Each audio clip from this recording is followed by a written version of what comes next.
केंद्रीय मंत्री और कांग्रेस नेता सचिन पायलट ने गुरुवार को पटना में आयोजित प्रेस कॉन्फ्रेंस में एनडीए पर जमकर हमला बोला। इस दौरान उन्होंने एक तीर से दो निशाने साधे।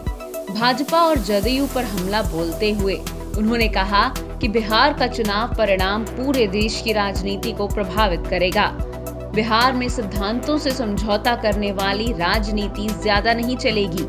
सचिन ने यहां तक कहा कि महागठबंधन की सभाओं में उत्साह दिख रहा है, जिससे बदलाव निश्चित है। राजनीतिक घटनाक्रम तेजी से बढ़ा बिहार के अंदर और आज हमें गर्व है कि हम लोग एक सक्रिय विपक्ष की भूमिका निभा रहे हैं दिल्ली में, पटना में, और हमारे दलों का जो गठबंधन है।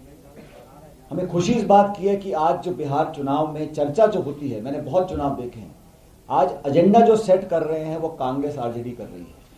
चुनाव के मुद्दे क्या होंगे और मजबूरन भाजपा को और जेडीयू को हमारी बातों का जवाब देना पड़ रहा है, रिएक्ट करना पड़ रहा है। हमने कहा रोजगार देंगे, 10 लाख देंगे, और भाजपा का वादा नहीं, जैसे उन्होंने कहा 2 करोड़ रोजगार देंगे, आज तक तो दिया नहीं, न 15 लाख खाते में आए।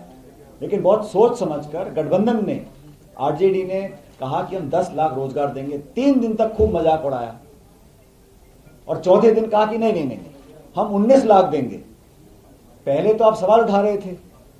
बेरोजगारी का आलम यह है कि अर्थव्यवस्था चौपट होने के बाद कोरोना ने जो धक्का अर्थव्यवस्था को लगाया है, उसके बाद सबसे ज्यादा प्रहार कहीं हुआ तो बिहार में हुआ।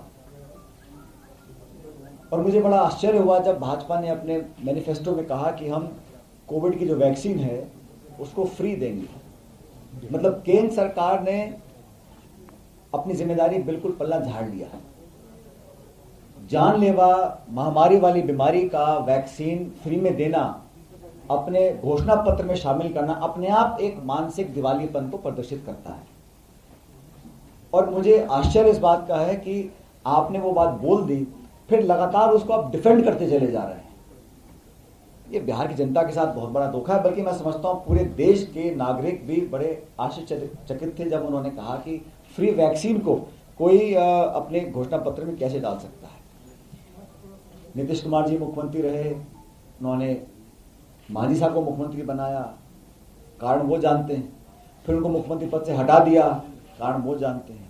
वो पहले एनडीए में थे, उनको वहां से निकाल दिया, अब वापस एनडीए में ले लिया।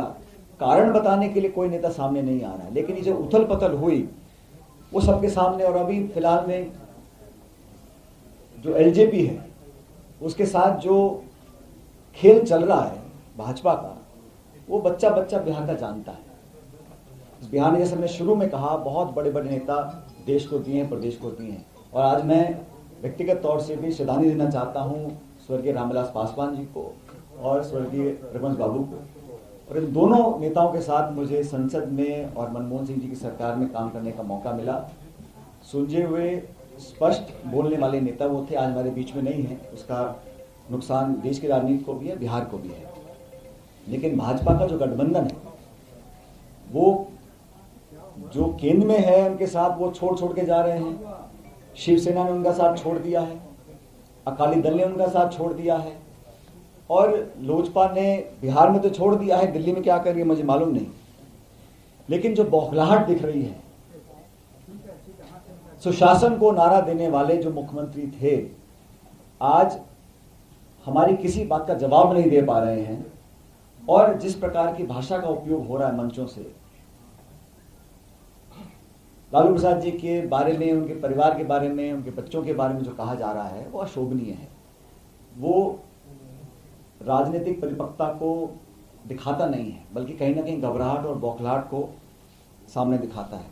जो विरोधाभास पैदा हुआ है, कभी अपने आप को सेकुलर बोलते थे, आज एनडीए में चले गए, एनडीए वाले बाहर चले गए, उनको वापस लेकर आ गए।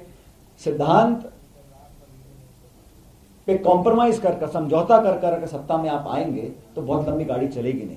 इसलिए अंत में मैं चाहता हूं और मैं समझता हूं कि जो प्रचार हम लोग कर रहे हैं, एक राजनीति में संवाद का एक स्टैंडर्ड होना चाहिए, और हम सब लोगों ने उस मान मर्यादा को सम्मानित करते हुए अपनी बातों को रखा। बड़े संयम तरीके से और बड़े पुरजोर तरीके से अपनी बातों को जनता के बीच में रख रहे हैं।